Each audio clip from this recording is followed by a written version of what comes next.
The underwater world holds a special allure for adventurers. As divers, we are drawn to the mystery and beauty found beneath the surface. Exploring deeper opens up new sights, but it also comes with increased risks. One of these risks, often overlooked, is nitrogen narcosis. Imagine descending into the blue, the pressure building around you. You feel a sense of euphoria, a lightness that wasn't there at the surface. You might feel giddy, almost drunk. This, my friends, is nitrogen narcosis, and it's no laughing matter. While the ocean offers incredible experiences, it's crucial to understand the potential hazards. Nitrogen narcosis is one such hazard, particularly affecting deep dives. By understanding this condition, we can better equip ourselves to dive safely and responsibly. Nitrogen narcosis, often called the martini effect, is a condition that affects divers at depth. It's caused by the increased partial pressure of nitrogen in our bodies as we descend. This excess nitrogen, normally inert, starts to affect our brain's neurotransmitters, leading to altered perceptions and impaired judgment. Picture this.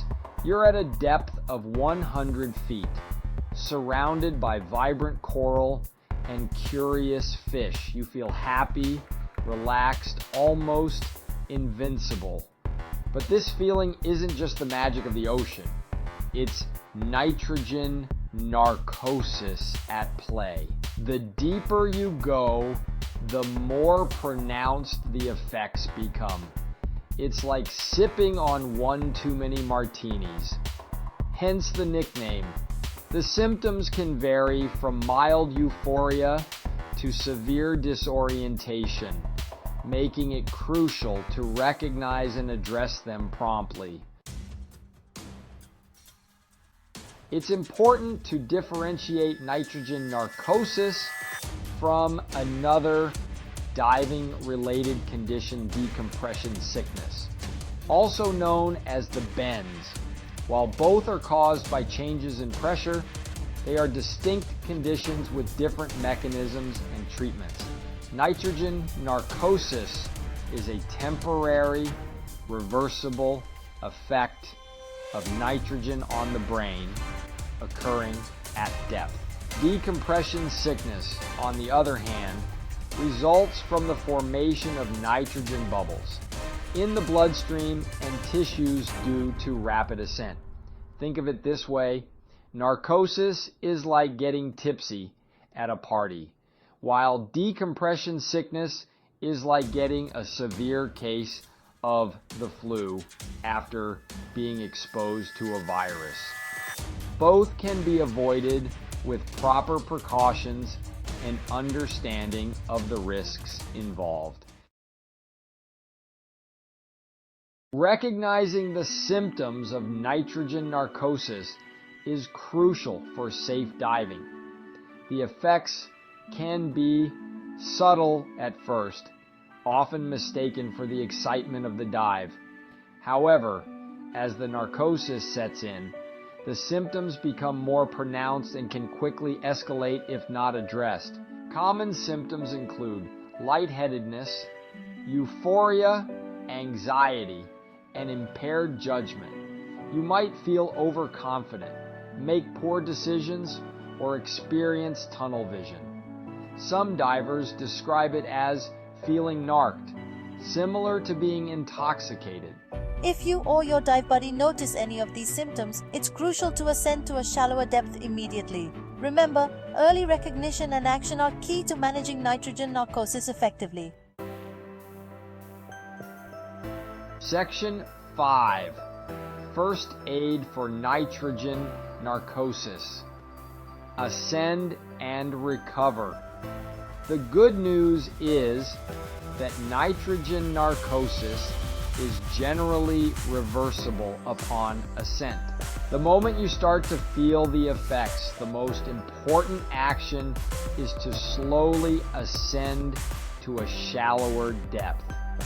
This reduces the partial pressure of nitrogen in your body, allowing the symptoms to subside. Think of it like releasing the pressure valve on a cooker.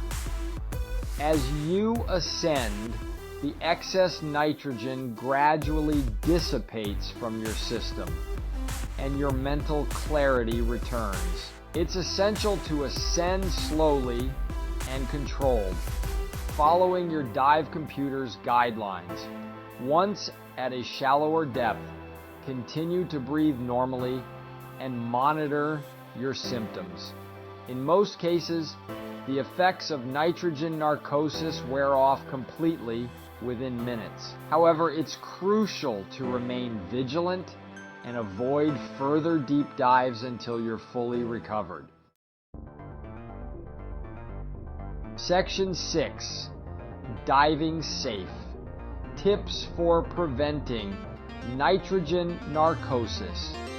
Prevention is always better than cure, and that holds true for nitrogen narcosis. By following some simple safety tips, you can minimize the risk of experiencing narcosis and ensure a safer and more enjoyable dive.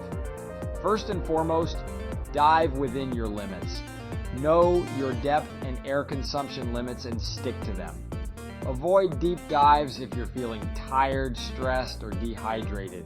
Secondly, ascend slowly and make safety stops as planned. This allows for gradual off-gassing of nitrogen and reduces the risk of decompression sickness. Thirdly, stay hydrated and avoid alcohol consumption before diving. Alcohol can exacerbate the effects of nitrogen narcosis and impair your judgment. Section 7. Respecting the limits. Nitrogen narcosis and diving responsibility. As divers, we have a responsibility to ourselves and our dive buddies to dive safely and responsibly. Understanding and respecting the risks associated with nitrogen narcosis is paramount to ensuring a safe and enjoyable diving experience. Never be afraid to call a dive if you feel uncomfortable or experience any symptoms of narcosis. Your safety is paramount, and there's no shame in erring on the side of caution. Remember, diving is a privilege, not a right, and we must treat it as such. By educating ourselves about the risks, planning our dives meticulously, and adhering to safety guidelines, we can mitigate the dangers and continue to explore the underwater world with confidence and respect. Section 8. Conclusion. Dive safe, dive smart. The underwater world is a place of wonder and beauty, but it demands our respect.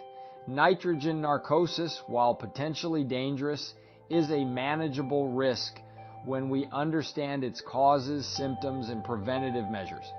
By diving within our limits, monitoring our air and depth, and recognizing the signs of narcosis, we can enjoy the thrill of deep diving while minimizing the risks. Remember, dive safe, dive smart, and never underestimate the power of the ocean. As we venture deeper into the blue, let's do so with knowledge, awareness, and a deep respect for the underwater realm we're privileged to explore. Happy and safe diving.